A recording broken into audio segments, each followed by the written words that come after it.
What's up with it, y'all? Living Peace podcast, man. We back at it. I had to call a special guest, my guy, Mr. Jameer Cooper. What's up?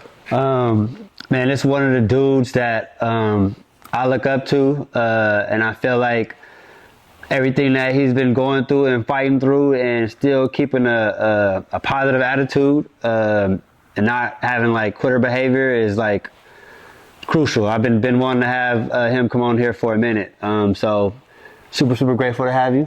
Glad to be here. And you know, I was telling you beforehand, like, you know, I feel like this is the perfect space to kind of like self-reflect. Absolutely. You know what I mean? And to be able to share with people, but in a real space. You know what I mean? And I feel like for me, if I'm being honest, it's therapeutic. You know what I mean? Because I get to hear myself think. You know what I mean? And be real about, you know, where I'm at on certain things and certain topics.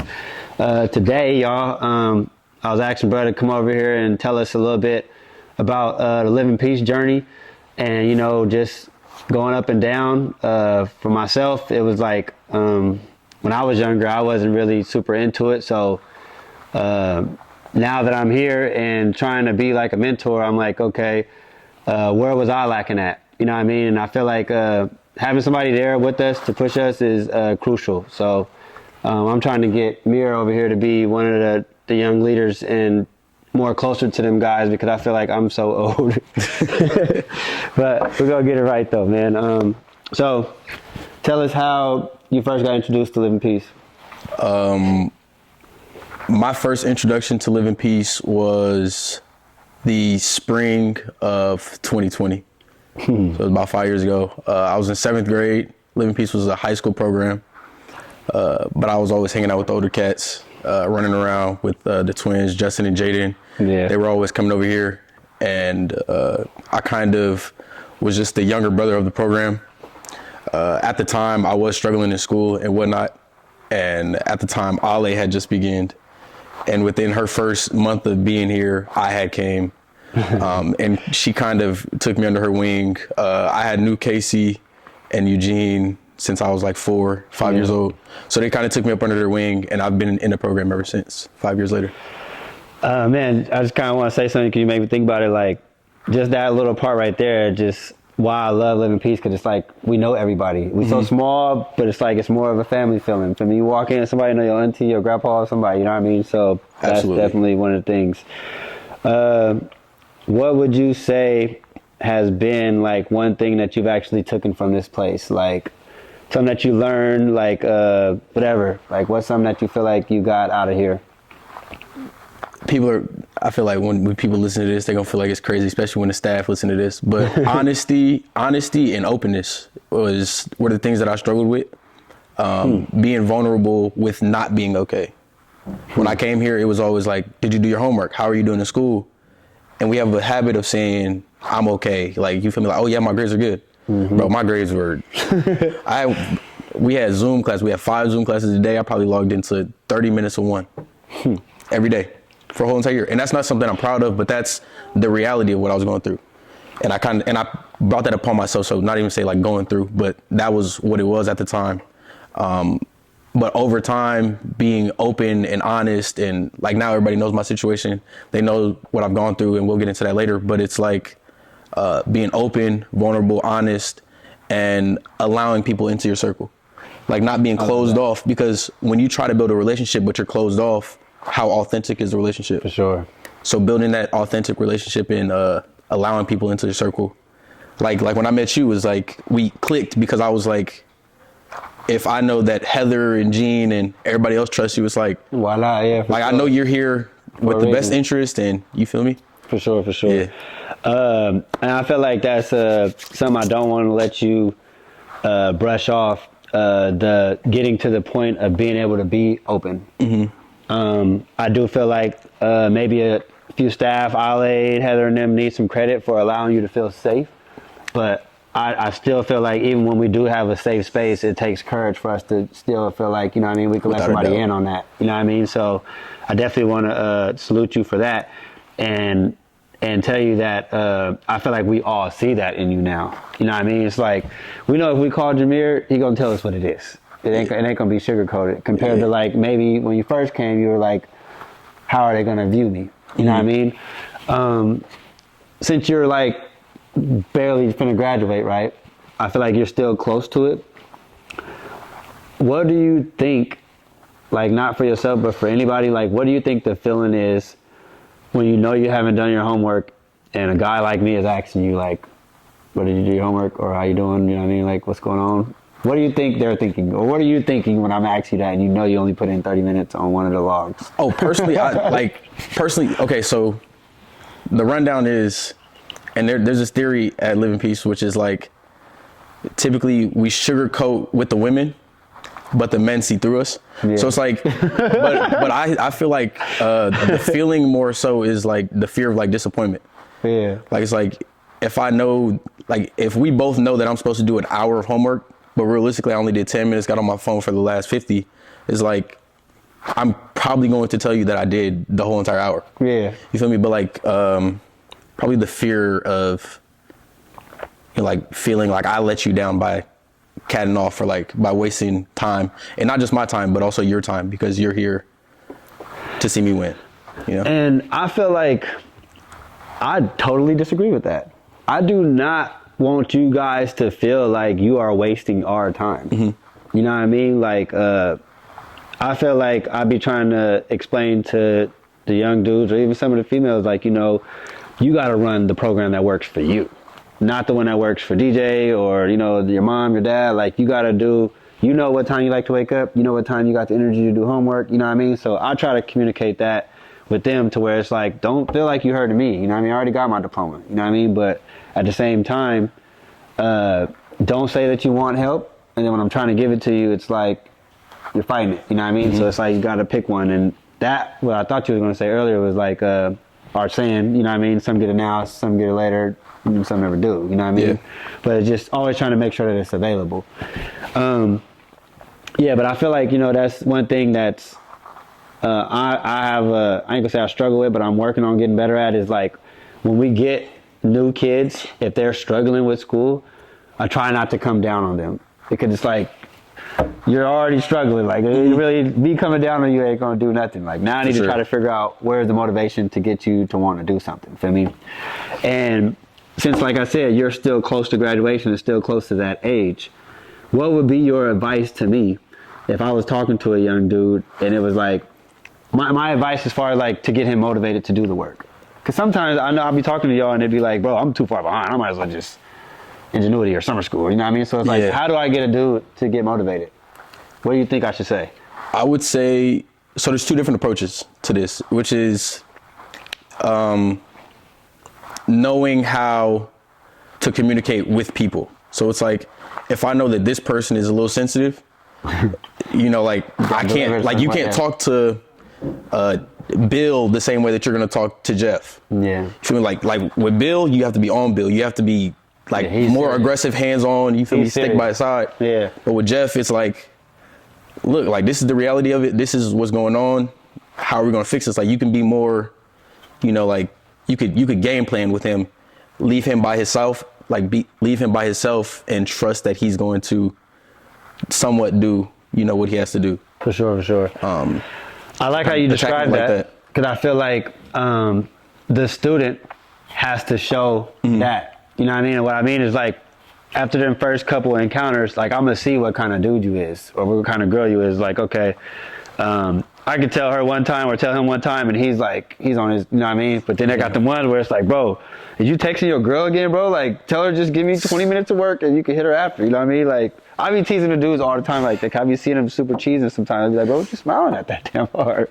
You know what I mean? Like, you ain't smiling at your damn canvas right now. Like, man, you worry about the wrong thing. You know what I mean? So, but I don't know. I feel like one thing I want to say, even to the mentors out there, and this is how I really feel, earn your voice.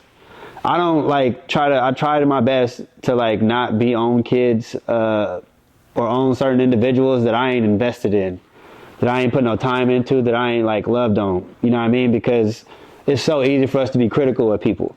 Feel me? So I feel like before I could try to be critical of you, I need you to know that I respect you and I got your back before I can try to tell you about yourself. You know what I mean? Because it's like, it's going to be hard for somebody to receive that. But I know I wouldn't. You know what I mean? If I don't feel like you got my best interest, I don't want to hear nothing you got to say, even if it's out the Bible. You know what I mean? So to the mentors out there, man, my thing is relationship over instruction. If you don't get to know a person, for me, like, nobody can be fixed.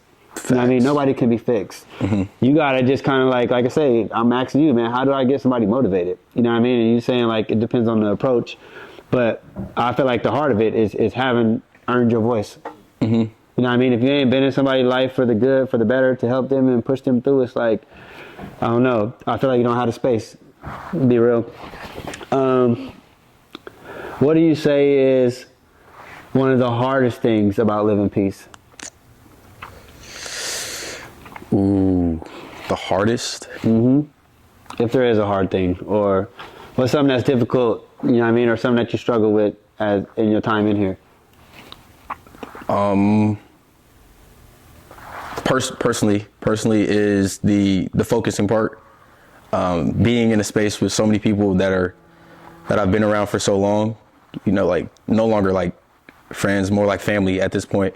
And you know, like having to do homework, but also having these fun people around me. You're making me mad right now, because you guys come in, y'all ain't seen each other in so long, and it's like not to a be family realistic, reunion, bro. Do your homework. Like, it's to be realistic. Like, it's like, I say I'm gonna come here, do homework, you feel me, log on to I'll log on, but you know, how much of it is actually gonna be homework, and kind of like balancing that fun and grind mode, you feel me? I feel like that's the hardest thing. Other than that, I feel like living pieces, I don't think there's any perfect space to be, but for me personally, this is my perfect setting. Yeah, for sure. How would you suggest we improve it in any level? I know this is a little deep, but how can we make it better for your little brothers, for your future kids? You know what I mean? Like, how do we get to that point? You know what I mean? What's a step that we can take? More trips? No, I definitely would say, like, and not that like we're not involved, but I feel like it's not as much of a community as it was when I was, you know, like in 7th, 8th grade. For sure. Because our class was the craziest. Like, it was the most rowdy, rambunctious, but we were also in here literally 5 days a week, sometimes 6, you feel me, on Saturdays. For sure. We went on a trip every Friday during quarantine when we weren't supposed to. But I feel like the sense of community is always going to be in this building, and you see it because like the first class comes, and you feel me, like all the older people, you know, that graduated high school 10 years ago, they still come to family nights and they still get involved and whatnot. But bringing back that sense of community and building it back up. You know, we used to have family nights where it's like literally we used to have people standing up. For sure. Like 60, 70 people. So kind of like bringing back that sense of community and that like family bonding. Yeah, I definitely miss like that was when I first came. When I first came, it was like, whoa, it's a gang of people here. You know what I mean? We had a lot of people graduate, but I definitely like miss that feeling, and I feel like we're trying to get it back. Sometimes like I know I'm the Grinch, but it'd be like, damn, I ain't gonna lie, I know they ain't seen each other in a minute. I'm gonna let them rock, you know what I mean? Like, I'm happy that you guys are able to kick it sometimes, so it's like, I won't be the Grinch them days, but, yeah, that's tight, man. I feel like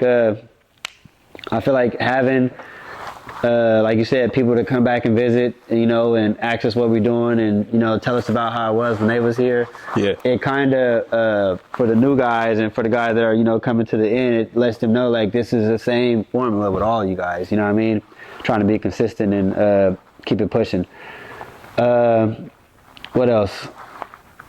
I do want to touch back on one other thing that could be not so improved, but be done more often. And you saw it with Journey and Jayla being brought into family night and having, like, they graduated last year. For sure. Those are girls that I grew up with, and for the younger kids to see people in similar situations, like you have 2 college freshmen that were in 2 different situations at the end of their high schooling, that had 2 different high schooling paths, and you got to see that they both overcame their odds, been in the same position that you were once in.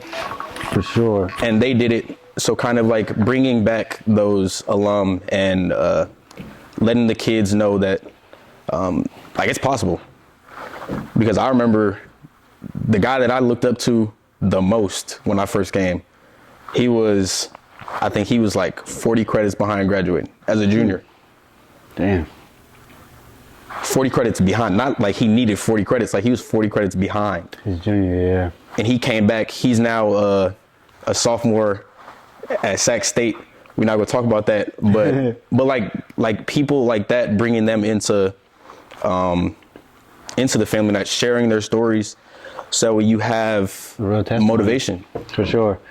Real stories that let you know that you can do it. Like I said, sometimes I talk to guys and it's like, bro, I'm already like super like 12%. Like I don't want to try to get that up. You know what I mean? So yeah, I feel that. And that's why I was kind of asking the girls when they were here too, like, you know, give us some game, man. What's it like, you know what I mean, now that you are in college, you know, compared to high school? And they both said, like, it's bittersweet not having nobody on you. Yeah. Nobody tells you to do your homework. It's free for all. Nobody tells you to go to class. If you don't want to go get the notes, you don't want to hear the lecture, you just don't get it. You know what I mean? So that was eye-opening for me, but I liked it to hear it from them, because it's like, this is why we try to get you guys to have good habits in high school. So that way your study habits and the things that you transfer with into college, it's like, it's a good transition. Absolutely. That's crazy. But yeah, I'm definitely going to take note of that and try to see if we could get some more alum to come back. Shit, and you can too, man. You know a couple dudes. Yeah. Tell them come back and tell us something, man. Man, whoever's watching this, we definitely need you to come and let us know about the journey, man, and why we got to keep pushing, and you know, that it can be done. Because sometimes it's like, you know, we come from these situations and we look around and it's easy to feel like, man, we ain't gonna be able to never get out of here. So, man, keep us pushing, man. Keep us motivated, and y'all know, come back soon, man. Live in peace. Yeah, live in peace. Thank you, bro. That was good. That was definitely good.